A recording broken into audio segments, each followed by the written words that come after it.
Hello Marvel Legends and welcome to another episode of Displaying Model Behavior, and today we're going back to the Legends Legacy reviews. We haven't done one of these for a while, so I thought, yeah, you know what? It's time to go old school. So, you see some spider-themed characters here. Where are we going? Yes, we're still in the Absorbing Man wave. It is Spider-Gwen, aka Ghost Spider. That name just doesn't roll off the tongue right. I can see why they've named her Ghost Spider as opposed to Spider-Gwen, because that would be like me putting on a mask and being Spider-Dave. It's like, who could that masked man be? In fairness, Dave doesn't really narrow the field very much. Like, I swear, when parents, like, between 1970 and 1990 had a kid, they were like, Dave, we'll just call him Dave. Everyone is Dave. We have a TV channel in the UK called Dave, just because everyone knows a Dave.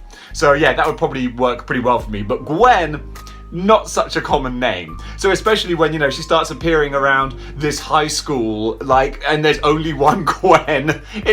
You don't have to be Captain George Stacy to put the pieces together. And that's something that happens with Spider-Gwen. It's an interesting character. I mean, look, I'm going to give you a bit of the backstory because that's what we do here. We like to inform as well as entertain. It's edutainment. Thanks, Bob Backlund. So, Spider-Gwen, her basic history, she is from Earth 65. And in this Earth, basically, I do gotta stop saying basically. Alright, rest of the episode, no more basicallys. Otherwise, I'm basic. She gets bitten by the spider that was supposed to bite Peter. And actually, I was about to correct myself saying, well, it wasn't supposed to bite him, but you could argue it was supposed to bite him with like fate and spider totems and all that kind of mystical stuff that I honestly have no time for in Spider-Man. But either way, she gets bitten by the spider and she becomes Spider-Gwen. She has the same powers that Peter does. And she goes a very sort of similar route. She tries to use her powers for fame and fortune, but of course tragedy strikes. Peter is still the nerdy Peter Parker in this world, and he wants to try and, you know, improve his standing and kind of, you know, be more appealing to Gwen, so he ends up experimenting on himself.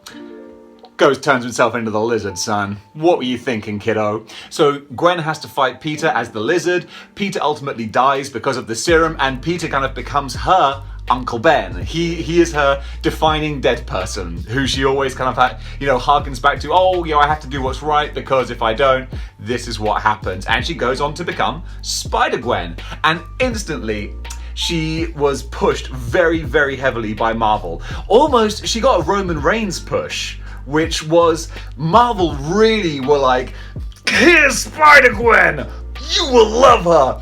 And one of the more obnoxious things they did when she appeared, I think it might have been in Spider-Geddon, they put a little caption box when she appeared as like, this is Spider-Gwen, aka your new favorite character. I was like, whoa.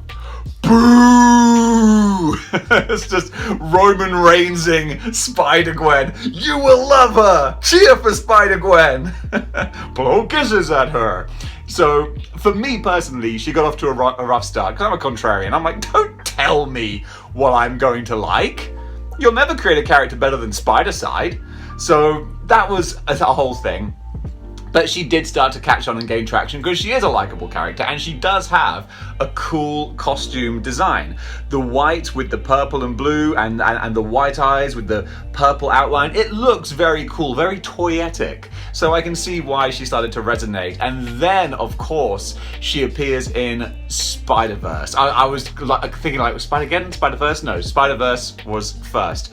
And that's where she really starts to come into her own, crossing over with the 616. She meets the 616 Peter, and they have interesting exchanges because for Peter, this is Gwen Stacy, and he was very hesitant in Spider-Verse to put her in any danger because of obviously the fear of losing her again. So that made for an interesting kind of dynamic. But of course, I think their ages are a little bit sort of skewed because she is more of a high school Gwen Stacy type character, whereas Peter, of course, in the 616 is, I like to think, in his mid to late 20s. I used to love the fact when I was in my mid to late 20s, I was like, oh, I'm contemporary Peter Parker. Now I'm like, whoa, I'm way older than Peter Parker now. So at least mentally in my head canon, I at least jack him up to his late 20s, so we're a little bit closer. But yeah, she's a very, very popular character. And now, following Spider-Verse and subsequently Spider-Geddon, she is leaping back and forth, very Sam Beckett style, leaping back and forth, striving to put right what once went wrong, and hoping each time that her next leap will be the leap home. Actually, she goes home all the time, it's not a problem. So she goes back to Earth 65, which is her home base. And like any alternate Marvel reality, there are cool different versions of different characters. She has like another version of the Punisher, but the Punisher works for the police force as like just one of their more brutal kind of guys. And, you know, he was tasked with taking down Spider-Gwen. And you've got, you know, different versions of the Rhino and the Kingpin and all these different things. It's kind of a fun, funky sort of version of the Marvel Universe, very kind of Technicolor, and it's cool. I dig it. So going back to that's her origin. Done. That was an acronym. That was a random finish. There you go. That's all you need to know about Spider-Gwen. And of course, she changes her name to Ghost Spider because it's Spider-Gwen. It's not exactly inconspicuous, is it? So here she is. Here is the figure, and I'm like, thanks. I hate it. It's not good. Don't like it. It's the same problem we have. Why do you think this character is on a flight stand and Spider-Girl here is kneeling down? It's because they cannot stand. They're so flimsy. They're fimbly bimbly with the tiniest little feet. It's so difficult to stand these up. That's why Spider-Girl, my current worst Marvel Legend on the Legacy rankings, is kneeling down because she's gotta. I think this Spider-Girl might be on the same body. That's where she has blue tack on her feet, which I hate. It feels like a cheat. It feels like a cop-out putting blue tack on the feet. But Spider-Gwen here, I think the reason why she annoys me so much is because I really love this costume. I think it's super cool with the Ben Reilly style hoodie as well, and the way that they've incorporated it into the figure. What they actually did was they have, again, points for this, falls flat in the face, points for and against this. You have an alternate head. You have a Gwen Stacy head, but look at this. This might be the most mannequin face we've ever had.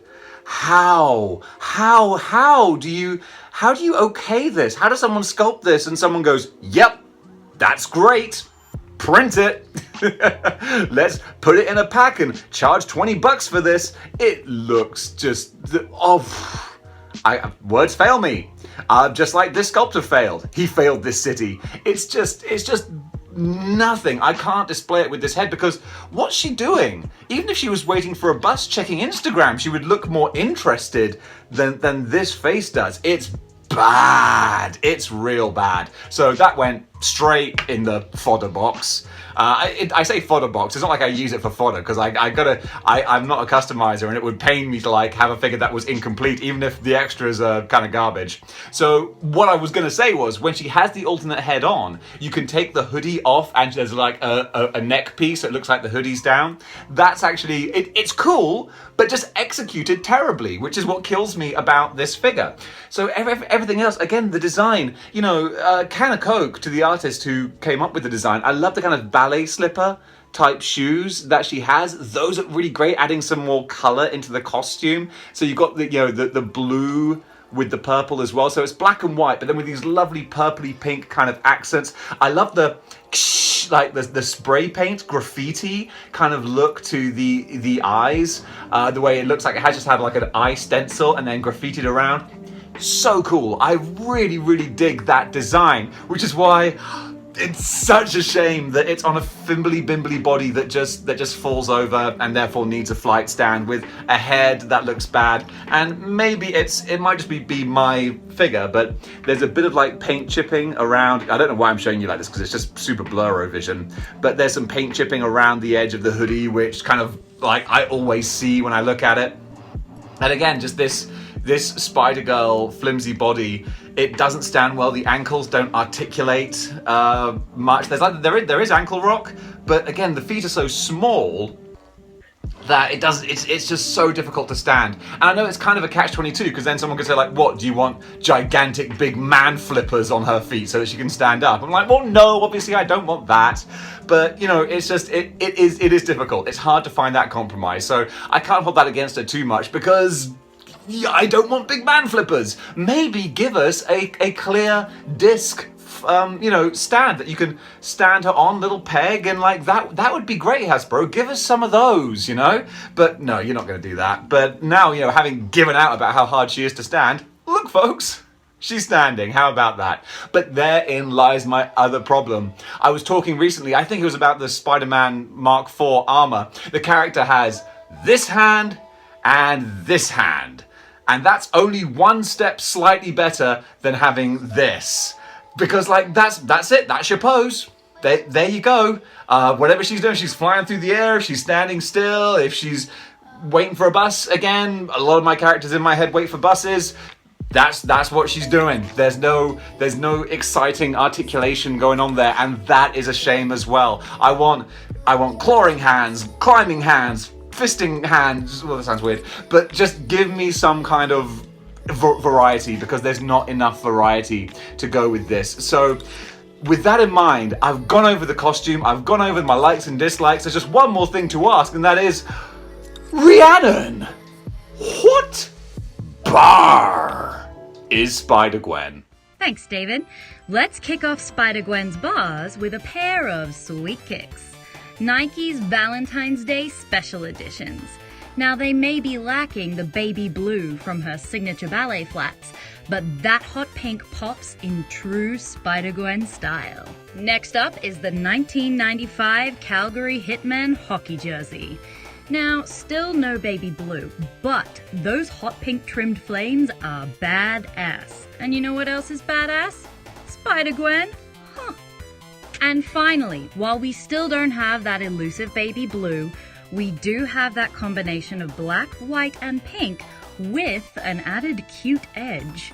Yeah, it's a Hello Kitty themed pack of Marlboro cigarettes. Now, smokers are jokers, kids, but this packaging is so Spider-Gwen. Thanks, David. Back to you. Thank you, Rhiannon, for that fantastic What Bar segment. Check her out in Bridgerton on Netflix. Oh yeah, I have legitimate people. Like I'm not just a goofball. I don't know if you guys know, but I know seriously talented people. Yeah, not all of them have to just film their own shows in their bedroom. So, we have Spider-Gwen here. We've got all our sort of spider-themed kind of female characters, along with Miles as well, who I thought I gotta do a comparison with him because they go together like peanut butter and jelly. So, let's see how these characters stack up next to each other. Okay, so figure comparison time. And after just making her stand up really easily during the review, I spent another minute or two trying to get her into a standing pose, because it's not easy, especially then when you have her in a Detolf and you're blundering around in your size 12s. The vibrations of being a human being are going to knock her off her feet. So that's something to bear in mind. But still, she's still standing, Elton John style. Let's keep it that way. And next to her we have Miles Morales. And like I do with a lot of my costume characters that have alternate decent looking heads, I'll have them holding their masthead in their hand, and I think that works really well with Miles. I kind of dig that. So also we have the other Spider-Girl who's on, I think, the same body, but maybe just because her joints are a little stiffer, she seems to stand a lot better. I had her on some blue tack because of the Spinatron 5000. The centrifugal forces would have knocked her off, but still together. But they both have, look, they got the same problem. That's the pose you're getting. That's all there is to it. But now we got the good Spider-Women characters. I think, whoa, well, there goes one. We have Silk here, who's on a sturdier, more kind of adult female buck, which works so much better. But again, it's the catch-22.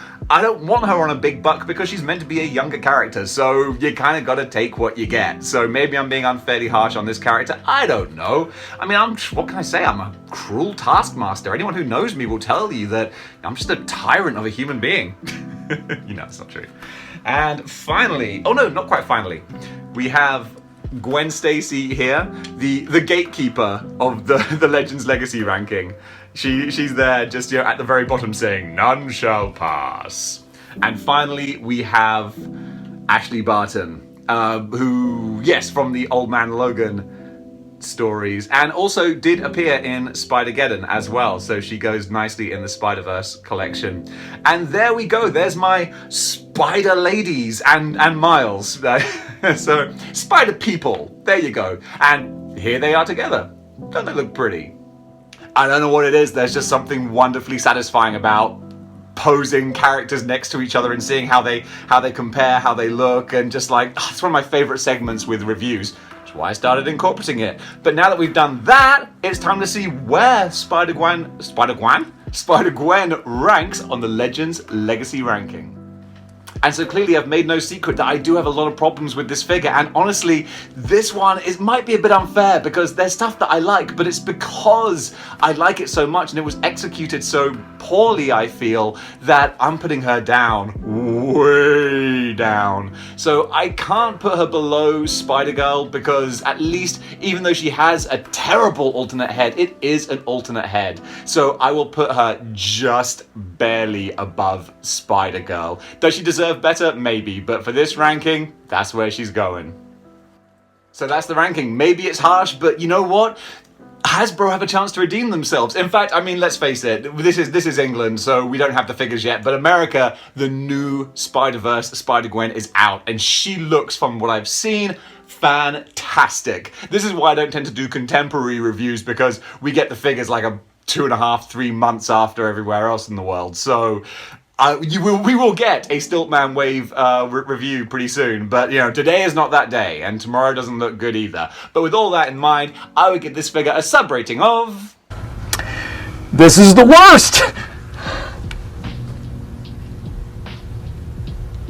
And that is my review of Spider-Gwen, aka Ghost Spider. Folks, what do you think of Spider-Gwen? Was I being really unfair? Comment below, let me know. Do you have the Stiltman Wave? Is it as good as it looks? Because I think it looks fantastic. I'm all for Hasbro redoing characters if they redo them so well. So hopefully I won't be disappointed. It sounds like I'm building myself up for a mighty fall. But hopefully I'll have that wave in hand probably in a week or two. I think that, you know, it is mid-January that wave should get released in the UK. So guys, thanks for watching. If you liked what you see and you want to see more, then join the 6-1 Clicks by clicking the like, share and subscribe buttons. And if you want to throw a few shekels my way, you can go over to patreon.com/displaying model behavior, where you will get extended episodes. I didn't know where I was going with that. Extended versions of my episodes, like little director's cut with dark matches at the end and all sorts of things to give you a little extra bang for your buck. But in the meantime, guys, thanks for watching. Enjoy the data blast coming up now. Some of the best Instagram artwork and photography that I have found while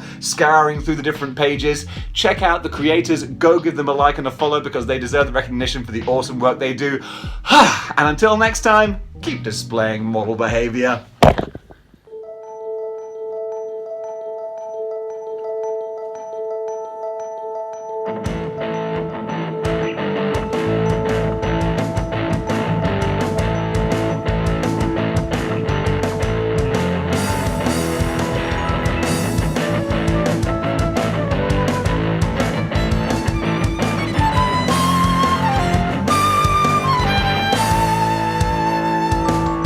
That's alright, come on. You can have a look. It's okay. I don't mind. You just gotta You just gotta be gentle with them. Gentle. That's right, you see. No, No. There you go. There you go. You see? You don't have to eat them or attack them. I knew you were gonna do that. I don't know why I bother.